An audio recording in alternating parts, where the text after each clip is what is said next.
আসসালামু আলাইকুম রহমতুল্লাহি অবরকাতুহু। সম্মানিত দর্শক, আমাদের প্রধান উপদেষ্টা ডক্টর মোহাম্মদ ইউনূস সাহেবের যিনি প্রেস সচিব রয়েছেন, জনাব শফিকুল শফিকুল আলম, তার একটি ফেসবুক স্ট্যাটাস, সেটি নিয়ে এখন বাংলাদেশ রীতিমতো তোলপাড় হচ্ছে। তিনি সেই যে তার যে জগৎ বিখ্যাত ফেসবুক স্ট্যাটাস, সেখানে তিনি উল্লেখ করেছেন যে কামালকে দিয়ে শুরু হবে এবং পরবর্তীতে একে একে এটা চলমান থাকবে। তো এটা হলো জাস্ট একটা ইন্ডিকেশন, যার অর্থ দাঁড়ায় যে ভারতে এই মুহূর্তে সাবেক স্বরাষ্ট্র মন্ত্রী জনাব আসাদুজ্জামান খান কামাল, তিনি ভারতে আছেন, হয়তো বন্দী হিসাবে অথবা ভারত সরকারের হেফাজতে। এবং ডক্টর মোহাম্মদ ইউনূস সরকারের সঙ্গে ভারতের একটা লেনাদেনা হচ্ছে, সমঝোতা হচ্ছে, এবং সেই সমঝোতার প্রেক্ষিতে যে ভারত বাংলাদেশ পারস্পরিক বন্দি বিনিময় চুক্তি আছে, সেই চুক্তির অধীন বাংলাদেশের নিকট জনাব আসাদুজ্জামান খান কামালকে প্রত্যার্পণ করা হচ্ছে। এই ব্যাপারে তিনি খুবই আশাবাদী, এটাই ব্যক্ত করেছেন। তো জনাব শফিকের এই যে ব্যক্তিগত ফেসবুক স্ট্যাটাস, এটি এখন দেশের সমস্ত পত্রপত্রিকার লিড নিউজ, এবং আমরা যারা খবরের দুর্ভিক্ষের মধ্যে আছি, আমরা যারা ইউটিউবে কন্টেন্ট তৈরি করে পেটের ভাত জোগাই বা মনের চাহিদা মেটাই অথবা ভিউ ব্যবসা করি, তারা মূলত জনাব শফিকুল আলম তার যে কোনো বক্তব্যকে, যে কোনো কথাকে আমরা মাথায় করে নাচি এবং এটিকে আমরা বেদ বাক্য হিসেবে মনে করি যে তিনি যেটা বলেছেন এটি উত্তম, এটাই সঠিক, এটাই সত্য এবং এটাই হবে। তাকে নিয়ে আওয়ামী লীগের যারা লোকজন বিদেশে আছেন, তারা নানা রকম নেতিবাচক কথা বলেন, তারপরে নানা রকম তার উপাধি আছে এবং তাকে দু চোখে দেখতে পারে না। কিন্তু আমার কেন জানি এই ভদ্রলোককে ভীষণ রকম ভালো লাগে। এর কারণ হলো তিনি আসলেই ভদ্রলোক। এই গত 14 মাস আগে আপনি যদি তার হিস্ট্রি নেন, দেখবেন যে ব্যক্তিগত আচরণ, শিক্ষা দীক্ষা থেকে শুরু করে সব জায়গাতেই তার একটা ভদ্রতার ছোঁয়া আছে। তার চেহারার মধ্যে একটি মধ্যবিত্ত পরিবারের ছাপ আছে এবং তার ছেলে মেয়েদের যে ছবি আমরা দেখেছি, সেখানেও নম্রতা, ভদ্রতা, বিনয় এটি প্রকাশিত হয়ে পড়েছে। কিন্তু ক্ষমতা লাভ করার সঙ্গে সঙ্গে তার ভিতরে একটা মারাত্মক বিবর্তন আমরা দেখতে পেয়েছি। সেটি হলো তিনি সর্ব বিষয়ে বিশারদ হয়ে পড়েছেন এবং সর্বক্ষমতার অধিকারী হয়ে পড়েছেন। তিনি ফিজিক্স নিয়ে যেভাবে অনবদ্যভাবে কথা বলেন, কেমিস্ট্রিও তার নজরে বাদ যায় না। তিনি যেভাবে অঙ্ক নিয়ে কথা বলেন, জ্যামিতি নিয়ে তিনি রীতিমতো বিশ্ববিদ্যালয়ে থিসিস করার মতো অবস্থায় পৌঁছে গেছেন। ইতিহাসে তার পারঙ্গমতা অসাধারণ। আবার আইন বিজ্ঞান, যেটিকে বলা হয় জুরিসপ্রুডেন্স, সেখানেও তিনি কম যান না। আবার যদি আপনি ধর্মতত্ত্ব বলেন, থিওলজি, তিনি বাংলাদেশে যারা ধর্ম বিশারদ রয়েছেন, মোরলের সবার মুরব্বী হিসেবেই আবির্ভূত হয়েছেন এবং তার আচার আচরণে অনেকটা কিং মেকার হিসেবে একটা মানুষের যে একটা মানচিত্র থাকে, ওনাকে দেখলেই মনে হবে যে তিনি আসলে ক্ষমতাধর একজন কিং মেকার, রাজা বানানোর মেশিন, মন্ত্রী এমপি বানানোর মেশিন। এবং আমাদের এই বাংলায় এই মুহূর্তে তার চেয়ে আকর্ষণীয় পুরুষ, তার চেয়ে ক্ষমতাধর পুরুষ এবং তার চেয়ে প্রভাবশালী পুরুষ দ্বিতীয় জন নেই।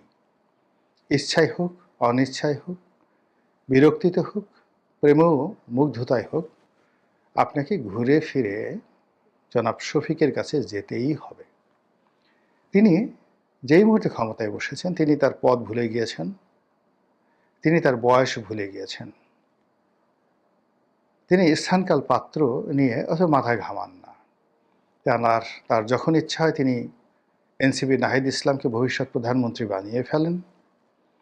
তিনি যখন আওয়ামী লীগ নিয়ে কথা বলেন, শেখ হাসিনাকে নিয়ে কথা বলেন, কিংবা কোনো দেশের রাজনৈতিক শীর্ষ নেতৃবৃন্দ, বিশেষ করে আওয়ামী লীগ, জাতীয় পার্টি এবং তার সঙ্গে যারা সহযোগী ছিলেন, তারা সেটা জনাব হাসানুল হক ইনু হন, কিংবা রাশেদ খান মেনন হন, কিংবা শেখ হাসিনা হন, এটা কোনো বিষয় নয়।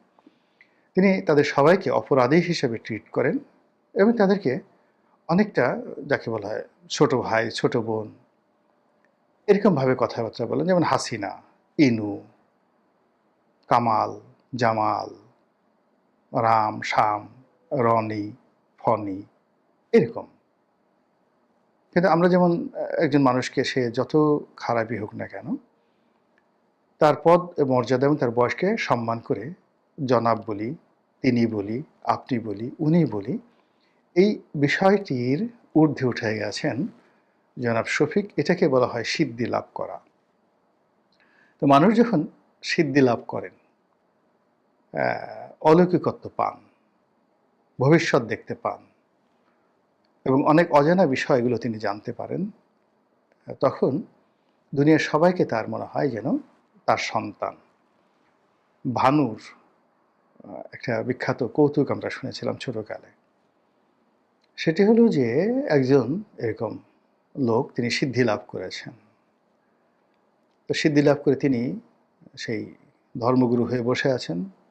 তার জন্মদাতা পিতা সেখানে গিয়েছেন এবং তিনি নাচিনার ভান করে সেই পিতার নাম ধরে বললেন, আরে কেমন আছিস তুই? পিতা তো ভীষণ অবাক। তো তিনি একটু রাগ হতে চাইলেন, কিন্তু সেই যে গুরু বাবা, সিদ্ধি বাবা, তিনি বললেন যে দেখো, আমি সিদ্ধি লাভ করেছি, এখন এই দুনিয়ার সবাই আমার সন্তানের মতো। কথাটা বললাম এই কারণে যে তিনি তার যে ফেসবুক স্ট্যাটাস, সেখানে এমনভাবে কথা বলেছেন যে কামালকে দিয়ে শুরু হবে। সাবেক স্বরাষ্ট্রমন্ত্রী, দ্বন্দ্বিত আসাদুজ্জামান খান কামাল বা ইত্যাদি আরও অনেক কিছু বলা যেতে পারে। তিনি কেবলই কামালকে দিয়ে শুরু করেছেন। কামাল মিন্স একজন তার ছোট ভাই, তার অধীনস্থ, তার দয়া বা অনুগ্রহ ভাজন। তো এইরকম মানে তার আচরণে, কথাবার্তায় এরকম একটা সিদ্ধি সিদ্ধি ভাব চলে এসেছে। তো এটা নিয়ে ভারতের পত্রপত্রিকাগুলো লিখছে, ইউটিউবে কন্টেন্ট তৈরি হচ্ছে, আওয়ামী লীগের লোকজন রীতিমতো রেগে মেগে অস্থির হয়ে যাচ্ছে এবং অনেকে কিন্তু আবার ভয়ও পাচ্ছে। ভয় পাচ্ছে কারণ যে রাষ্ট্রের আসলে সাধারণত কোনো চরিত্র থাকে না। রাষ্ট্রের চরিত্র নির্ধারিত হয় রাষ্ট্র যারা পরিচালনা করেন তাদের কর্মকাণ্ডের উপর। তো সেই ক্ষেত্রে একটি রাষ্ট্র অন্য একটি রাষ্ট্রের জন্য ভয়ে হোক, লোভে হোক, লালসায় হোক, প্রয়োজনে হোক, অনেক কিছু করতে পারে। আপনারা অতীতে দেখেছেন, যুদ্ধ যখন হতো, যিনি বিজয়ী হতেন তিনি হেরেমে ঢুকে সঙ্গে সঙ্গে আগের বর্ষের স্ত্রী অথবা কন্যা, তাদেরকে ক্যাপচার করে বিয়ে শাদী হোক, ধর্ষণ হোক, একসাথে যাপিত জীবন হোক, তিনি তার সেই দৈহিক কামনা বাসনা মুহূর্তের মধ্যে চরিতার্থ করতে পারতেন। এটাকে অনেকে গনিমতের মাল বলেন, কিন্তু ইসলামের আবির্ভাব হওয়ার অনেক অনেক আগে কিংবা যে কোনো মানে রাজনীতিতে এটা একটা চিরাচরিত কমন ফেনোমেনা। তো এটা নির্ভর করে সেই যিনি বিজয়ী হলেন তার ইচ্ছার উপরে। আর পরাজিতের সমস্ত ধনসম্পদ, ময়ূর সিংহাসন, কোহিনূর পাথর, সব কিছু বিজয়ীর হয়ে যায়। আমরা এটা ইতিহাস জানি। 2 নম্বর হলো যে ক্ষমতা টিকিয়ে রাখার জন্য, সম্পর্ক স্থাপনের জন্য বা সম্পর্ক যাতে তৈরি হয় এজন্য অনেক কিছু বিনিময় হতো। দেখা যেত নিজের কন্যাকে রাজপ্রাসাদে পাঠিয়ে দেওয়া হতো, হেরেমে পাঠিয়ে দেওয়া হতো বাদশার মনোরঞ্জনের জন্য। অথবা একেবারে যে শত্রু, যুদ্ধক্ষেত্রের শত্রু, সেই শত্রুর সঙ্গে মিত্রতা স্থাপনের জন্য নিজের কন্যাকে শত্রুর যে বাদশা তার সঙ্গে বিয়ে দেওয়া হতো, অথবা সেই বাদশার সন্তানের সঙ্গে বিয়ে দেওয়া হতো। এই ইটস এ ম্যারেজ ডিপ্লোম্যাসি। বললাম এই কারণে যে রাষ্ট্র তার প্রয়োজনে যে কোনো সময় তার চরিত্র পাল্টাতে পারে। তো ভারতের সঙ্গে বাংলাদেশের যে সম্পর্ক এই মুহূর্তে রয়েছে, ভারত যদি মনে করে যে এখন আসলে বাংলাদেশের সঙ্গে তার সম্পর্কটি করতে হবে এবং ইউনূস সাহেবের সঙ্গেই করতে হবে এবং জনাব শফিক সাহেবের সঙ্গেই করতে হবে, তাহলে কামাল জামাল যেভাবে জনাব শফিক বলছেন, একইভাবে যে কোনো লোককে বাংলাদেশে ফেরত পাঠাতে পারে। এটা কোনো বিষয় নয়। এই বাংলাদেশ থেকে তো আমরাও অনেক বন্দীকে, যাদেরকে বাংলাদেশ একটা সময় প্রশ্রয় দিয়েছিল, সেই উলফাদেরকে প্রশ্রয় দিয়েছিল, পরের বড়ুয়াকে প্রশ্রয় দিয়েছিল, আবার তাকে আমরা ভারতের কথা মতো বন্দী করে রেখেছি, আবার তাকে ভারতের অনুরোধে আমরা তাদের নিকট প্রত্যার্পণ করেছি। তো আমরা যদি এই কাজ করতে পারি, ভারত কেন পারবে না? কেন পারবে না বলেন? এবং এটা হতে পারে, রাজনীতিতে শেষ বলে কথা নেই। সাম্প্রতিক সময়ে ভারতের যে নিরাপত্তা উপদেষ্টার সঙ্গে জনাব খলিলুর রহমান, বাংলাদেশের নিরাপত্তা উপদেষ্টার বৈঠক, উভয় পক্ষ মুখে কুলুপ পেটেছে। আমরা নানা রকম প্রেডিকশন করছি, নানা রকম কথাবার্তা বলছি নিজেদের মতো করে। সরকারের প্রচার যন্ত্র, মানে ডক্টর মোহাম্মদ ইউনূস সাহেবের প্রচার যন্ত্র দুর্বল হওয়ার কারণে এই বৈঠক নিয়ে তারা কোনো বক্তব্য দিচ্ছেন না। কিন্তু আওয়ামী লীগের যারা লোকজন, তারা বলার চেষ্টা করছেন জনাব খলিলকে ডেকে নেওয়া হয়েছিল ধমক দেওয়ার জন্য, এটা বলার জন্য, ওটা বলার জন্য, কিন্তু সরকারের পক্ষ থেকে কিছু বলা হয়নি। কিন্তু ওখানে যদি নাটকীয় কিছু ঘটে থাকে, তাহলে আমি অবিশ্বাস করতে পারবো না এটা হয়। আবার সেই বৈঠকের সঙ্গে আমেরিকার সম্পৃক্তি, অর্থাৎ সেখানে মার্কিন রাষ্ট্রদূত উপস্থিত ছিলেন এবং তার পরবর্তীতে আবার কাতারে একটা দীর্ঘমেয়াদী বৈঠক হয়েছে জনাব খলিলুর রহমান সাহেবের সঙ্গে, ভারতীয় কর্তৃপক্ষের সঙ্গে। এবং আপনি জানেন যে কাতার এমন একটা দেশ যেখানে বহু কিছুর কূটনৈতিক সমাধান হয়েছে। সেখানে খলিল সাহেবের যে বৈঠক, সেই বৈঠকের পরপরই যখন জনাব শফিক এই স্ট্যাটাস দিলেন, ইট মিনস এটি কোনো ছেলে খেলার বিষয় হতে পারে না। আর ডক্টর মোহাম্মদ ইউনূসের এখন যে কে পারসন, তার প্রধান ব্যক্তি, এবং তার সব বিষয়ই যিনি খোঁজ খবর রাখেন, বলেন, এবং তার স্পষ্টতই সরকারে একটা বিরাট কর্তৃত্ব রয়েছে। কাজী তার যে এই বক্তব্য জনাব আসাদুজ্জামান খান কামালকে নিয়ে, এটি একেবারে উড়িয়ে দেওয়া যায় না। আর এটি যে আওয়ামী লীগের লোকজনের মধ্যে যথেষ্ট উত্তেজনা তৈরি করেছে, যথেষ্ট ভয় তৈরি করেছে, এতে তাদের যে প্রতিক্রিয়া, এটা দেখলেই বোঝা যায়। এবং তারা যখন সান্ত্বনা খোঁজার চেষ্টা করছেন যে এটা হবে না, ভারত এটা করতে পারে না, ভারত এটা করবে না, কংগ্রেস, বিজেপি, মমতা ব্যানার্জি, তারা সবাই, সিপিএম, ভারতের কমিউনিস্ট পার্টি অফ ইন্ডিয়া, তো তারা সবাই শেখ হাসিনাকে রাখার ব্যাপারে ঐক্যমত্য পোষণ করেছেন, আওয়ামী লীগকে আশ্রয় দেওয়ার ব্যাপারে ঐক্যমত্য পোষণ করেছেন। এই ধরনের কথা প্রচার করে তারা এক ধরনের সান্ত্বনা খোঁজার চেষ্টা করছেন। কিন্তু রাজনীতিতে তো আমি বললাম যেখানে শেষ বলে কোনো কথা নেই। যদি তাই হয়, তাহলে সঙ্গত কারণেই দেখবেন যে বাংলাদেশে আওয়ামী লীগ, কিংবা কলকাতাতে, ত্রিপুরাতে, দিল্লিতে, যেখানে আওয়ামী লীগের আছেন এখন রাজার হালে, তাদের সকলের মধ্যে রীতিমতো কান্নার রোল পড়ে যাবে। আর সবচেয়ে বেশি বিপদগ্রস্ত হয়ে পড়বেন জনাব ওবায়দুল কাদের। তার হার্টের অবস্থা এমনিতেই ভালো নন।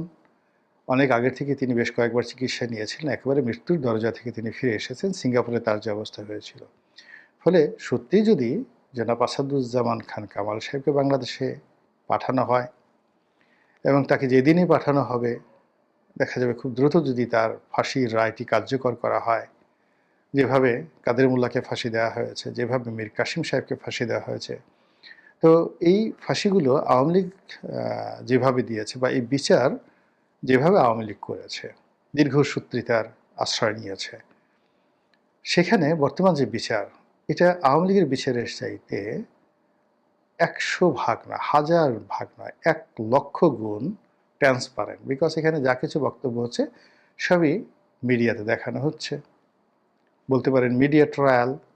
এটা খুব দ্রুত গতিতে হচ্ছে, এত দ্রুত গতিতে হচ্ছে যেটা কল্পনাই করা যায় না। আর এই বিচারকে সমালোচনা করার মতো এই মুহূর্তে বাংলাদেশে কোনো শক্তি নাই, আন্তর্জাতিক অঙ্গনেও কোনো শক্তি নাই। জামাতের বিরুদ্ধে যখন বিচার করা হচ্ছিল তখন আন্তর্জাতিক অঙ্গন থেকে শুরু করে বহু রাষ্ট্র, পাকিস্তান, আমেরিকা, তুরস্ক থেকে শুরু করে আরও অনেক রাষ্ট্র সরাসরি এই বিষয়ে নাক গলিয়েছে। কিন্তু এখন যে আইসিটি বিচার হচ্ছে এই ব্যাপারে কোনো রাষ্ট্র সরাসরি নাক গলাচ্ছে না। ২-৪টে এনজিও, আন্তর্জাতিক মানবাধিকার সংস্থা তারা বক্তব্য দিচ্ছে মিনমিন করে। তো কাজেই এই যে আমরা যতই এই আইসিটি, বর্তমান আইসিটি সেটাকে নিয়ে তুচ্ছ এবং তাচ্ছিল্য করছি, মনে হচ্ছে যে আগ্নেয়গিরির উপরে শুয়ে আপনি দ্বিধার চেয়ে চোখ বুজে ঘুমাচ্ছেন যে কখনো এখান থেকে অগ্ন্যুৎপাত হবে না। কিন্তু ইতিমধ্যে মৃত্যুদণ্ড কিন্তু হয়ে গেছে। কাজেই যদি এখানে কাউকে হঠাৎ করে মানে শুলে চড়িয়ে দেওয়া হয়, ফাঁসিতে লটকিয়ে দেওয়া হয়, আর বিনিময়ে যদি বিলিয়ন বিলিয়ন ডলারের রাষ্ট্রীয় অর্থনীতির স্বার্থ থাকে এবং ব্যক্তিগত সফলতা ব্যর্থতার বিষয় থাকে, তাহলে রাষ্ট্রীয় শক্তি কেন এই নেগোসিয়েশন করবে না? কাজে আমি যে কথাগুলো বললাম ইতিবাচক নেতিবাচক না হয়ে জাস্ট একটা বিশ্লেষণ। এখানে যারা ভয় পাওয়ার তারা ভয় পাবেন, যারা আশাবাদী হওয়ার তারা আশাবাদী হবেন, অথবা যারা এটাকে শুনতে চাইবেন না যে বোগাস শফিক সাহেব যা কিছু বলেন এটা একটা ভোকাজ বিষয়, সেটা তাদের একান্ত ব্যক্তিগত ব্যাপার। মহান আল্লাহ আমাদের সবাইকে হেদায়েত দান করুন এবং হেফাজত করুন। আসসালামু আলাইকুম ওয়া রাহমাতুল্লাহি ওয়া বারাকাতুহু।